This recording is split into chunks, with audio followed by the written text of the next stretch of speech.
Renungan Pagi menjadi Putra dan Putri Allah oleh Ellen G. White, 11 Oktober 2021. Mari kita berdoa.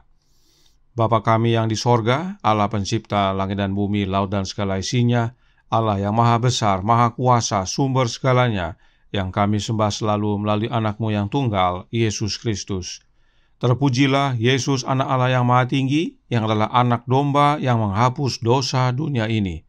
Pada pagi hari ini kami bersyukur boleh bangun dan berbakti, dan sebagaimana membaca dan mendengarkan nasihat firman-Mu, kiranya ini menjadi pertobatan bagi kami.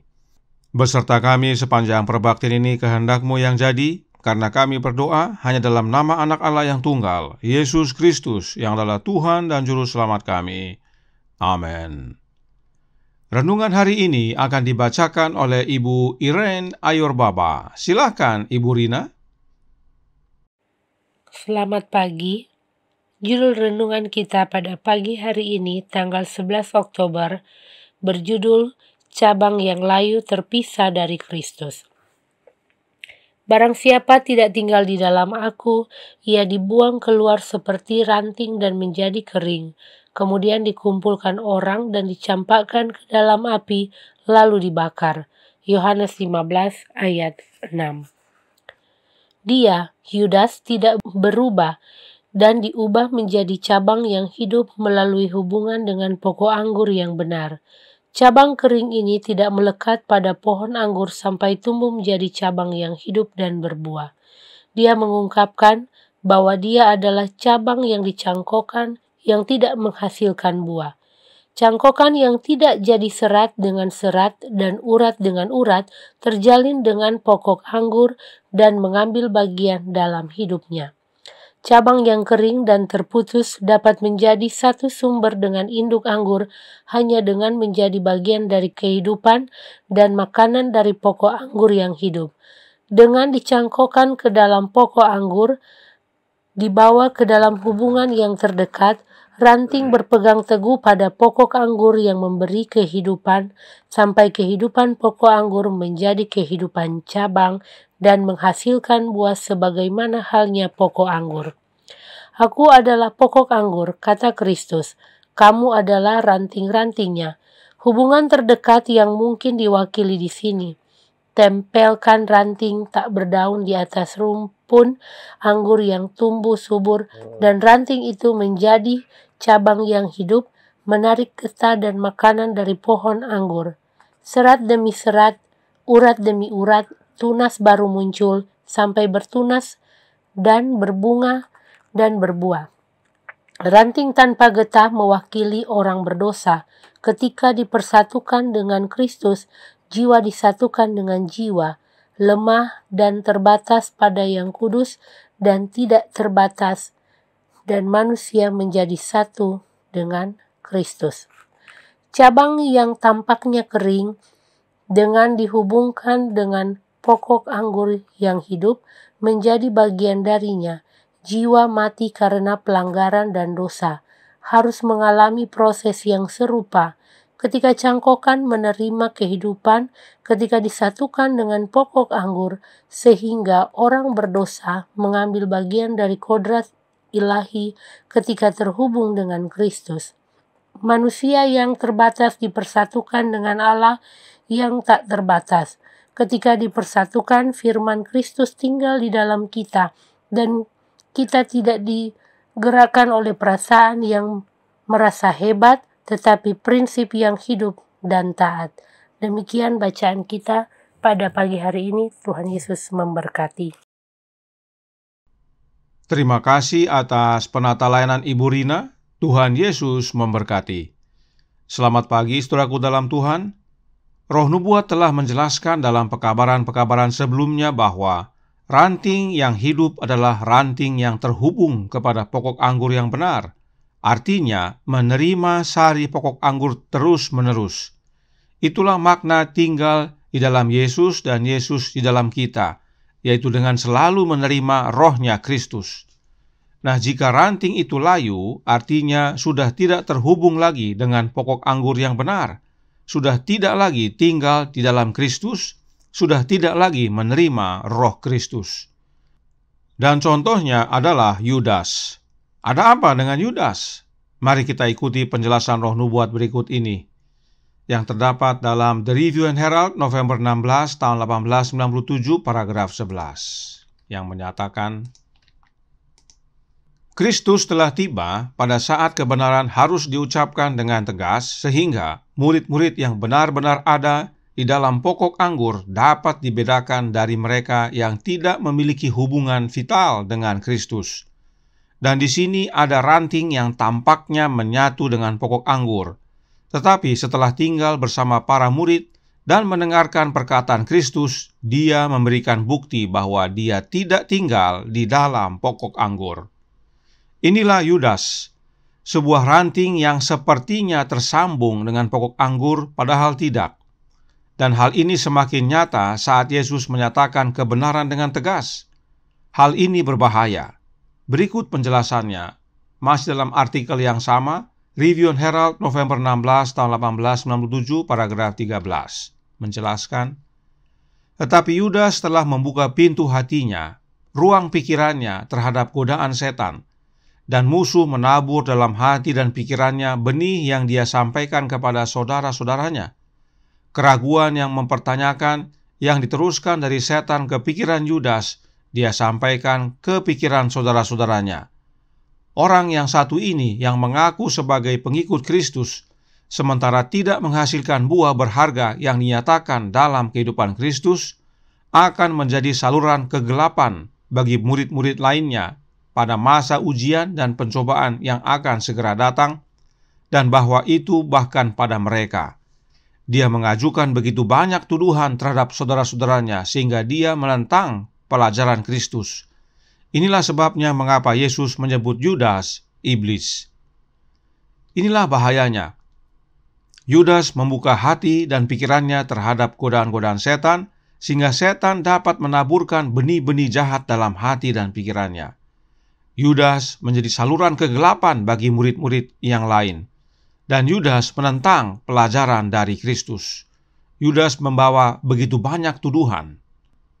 Inilah bahaya yang akan melanda orang-orang yang sepertinya terhubung atau kelihatannya tersambung dengan Yesus, tetapi sebenarnya tidak. Mengapa ini bisa terjadi? Masih dalam artikel yang sama, Enya White menjelaskan dalam paragraf 14 yang berkata, Allah masih belum dikenal oleh Yudas sebagai Allah yang hidup, Bapa yang pengasih. Kehidupan Yudas tidak disembunyikan dengan Kristus di dalam Allah. Jiwa yang malang dan mandiri itu, yang terpisah dari roh dan kehidupan Kristus, mengalami masa-masa sulit. Dia pernah berada di bawah penghukuman karena pelajaran Kristus selalu memangkasnya. Namun dia tidak berubah dan bertobat menjadi ranting yang hidup melalui hubungan dengan pokok anggur yang benar. Saudaraku dalam Tuhan, sungguh amat vital untuk mengenal Allah Bapa, sebab dialah sang pengusaha. Jangan lupa, hanya ada 3 tokoh dalam Yohanes pasal 15, yaitu Allah Bapa sang pengusaha, kemudian Anak Allah sang pokok anggur yang benar, dan para murid yang adalah ranting-ranting dari pokok anggur yang benar. Nah, Yudas belum mengenal Allah Bapa. Ini membuat dia akhirnya terpisah dari roh dan kehidupan Yesus.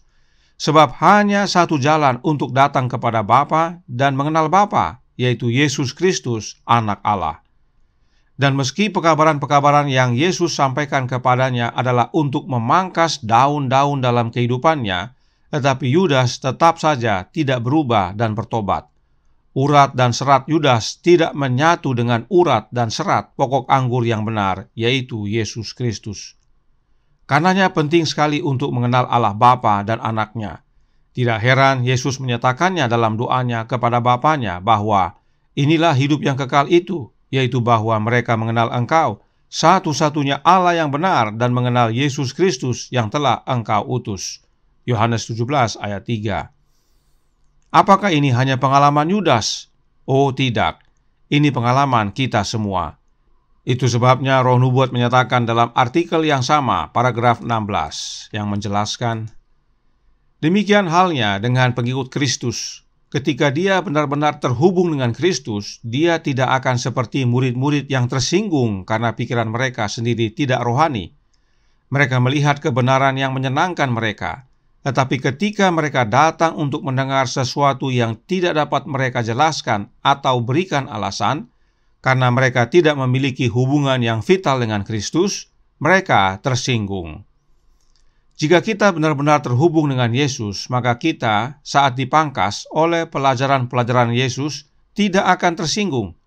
Tetapi jika kita tidak terhubung dengan Yesus, kita hanya senang kepada kebenaran yang cocok dengan telinga dan hati kita. Namun jika tidak cocok dengan telinga dan hati kita, maka kita tersinggung. Inilah Yudas, tapi inilah kita juga. Ini kita banget. Nyonya White lanjutkan dalam artikel yang sama, paragraf yang sama. Mereka berbalik dan tidak berjalan lagi bersamanya. Lebih baik ranting-ranting yang tidak berbuah ini menampakkan diri mereka, sementara Kristus ada bersama mereka. Karena alasan inilah kata-kata Kristus diucapkan, agar murid-murid ini dapat dibuktikan apa adanya, bukan dari iman, tetapi di antara mereka yang tidak percaya. Selama mereka bersama Kristus, mereka mengungkapkan roh ketidakpercayaan. Mereka menemukan kata-kata Kristus bertentangan dengan ide dan pepatah mereka, dan tidak menghasilkan buah sebagai ranting dari pokok anggur yang hidup. Mereka yang tersinggung seperti Yudas akan tinggalkan Yesus. Namun sebenarnya ada baiknya tetap bersama Yesus agar mereka dapat diubahkan. Sebab itulah tujuan dari Yesus menyatakan pelajaran-pelajarannya. Namun sayangnya, meski mereka bersama Yesus, mereka tidak percaya, karena apa yang Yesus sampaikan bertentangan dengan ide dan prinsip mereka.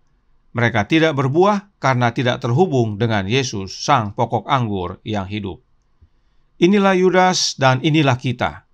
Karenanya renungan hari ini menasihatkan dalam Menjadi Putra dan Putri Allah, halaman 301 paragraf 3.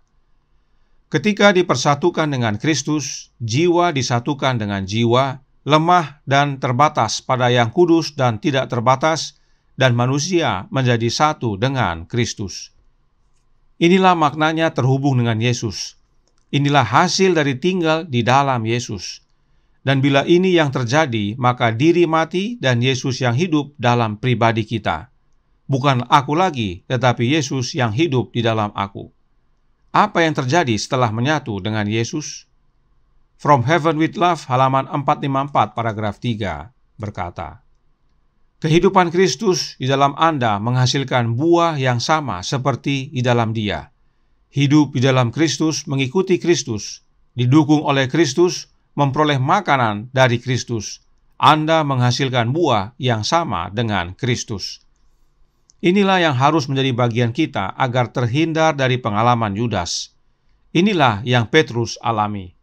Signs of the Times, November 11, tahun 1897, paragraf 5, menyatakan, oh, seandainya Petrus lebih baik mempelajari pelajaran yang diberikan dalam Yohanes pasal 15 tentang perlunya tinggal di dalam Kristus. Sama seperti ranting tidak dapat berbuah dari dirinya sendiri, kata Kristus, kalau ia tidak tinggal pada pokok anggur, demikian juga kamu tidak berbuah jikalau kamu tidak tinggal di dalam aku. Petrus mendengarkan kata-katanya sambil menunjuk ke pokok anggur yang di atasnya ada ranting yang layu. Dia berkata, setiap ranting padaku yang tidak berbuah dipotongnya, dan setiap ranting yang berbuah dibersihkannya, supaya ia lebih banyak berbuah. Petrus sudah mendengar, tetapi dia jatuh. Petrus sangkal Yesus. Tetapi dalam paragraf 6 dijelaskan, dengan air mata yang membutakan dia berjalan menuju kesunyian Taman Getsemani, dan di sana dia sujud di mana dia telah melihat bentuk sujud juru selamatnya. Dia ingat dengan penyesalan bahwa dia tertidur ketika Yesus berdoa selama jam-jam yang menakutkan itu. Hatinya yang angkuh hancur dan air mata penyesalan membasahi tanah yang baru-baru ini ternoda dengan tetesan keringat berdarah dari Putra Allah yang terkasih. Dia meninggalkan taman sebagai seorang pria yang bertobat. Petrus mengerti akhirnya pentingnya tinggal di dalam Yesus dan Petrus bertobat. Nyonya White menuliskan dalam artikel yang sama, Signs of the Times, November 11, tahun 1897, paragraf 8, berkata, sejarah Petrus memiliki pelajaran bagi kita. Kita membutuhkan Kristus yang tinggal bersama kita, seperti yang dimiliki Henokh ketika dia berjalan bersama Allah selama 300 tahun. Kita dapat memiliki apa yang dimiliki Henokh. Kita dapat memiliki Kristus sebagai rekan tetap kita. Inilah pentingnya menerima Kristus dalam hidup kita, karena Kristus adalah Immanuel, Allah beserta kita. Saat kita bersatu dengan Yesus, kita bersatu dengan Bapa. Sebab hanya satu jalan kepada Bapa, yaitu Yesus, Anak-Nya. Hanya satu pokok anggur yang benar, yaitu Yesus, Anak Allah. Dan hanya Bapalah pengusahanya. Inilah pengalaman Petrus setelah dia bertobat dan pengalaman Henokh. Dan ini dapat menjadi pengalaman kita. Maka kita tidak lagi menjadi ranting yang layu, namun menjadi ranting yang hidup dalam Yesus dan berbuah. Tuhan memberkati. Saya bawa dalam nama Yesus. Amin. Mari kita berdoa. Bapa kami yang di sorga, Allah pencipta langit dan bumi, laut dan segala isinya, Allah yang maha besar, maha kuasa, sumber segalanya, yang kami sembah selalu melalui anak-Mu yang tunggal, Yesus Kristus. Terima kasih nasihat indah pagi hari ini. Karena kami, bila terputus dari Yesus, tidak tersambung pada Yesus, kami menjadi ranting yang layu dan tidak berbuah, mati kering siap dibakar binasa. Karenanya biarlah pengalaman Yudas menjadi amaran bagi kami, dan kami memiliki pengalaman Petrus, yang meskipun sempat jatuh, namun bertobat, dan akhirnya tinggal di dalam Yesus. Tolong kami ya Bapa, curahkan roh anak-Mu dalam hati ini, kehendak-Mu yang jadi. Ampun kami akan dosa dan salah, karena kami berdoa hanya melalui anak Allah yang tunggal, Yesus Kristus, yang adalah Tuhan dan Juru Selamat kami. Amin.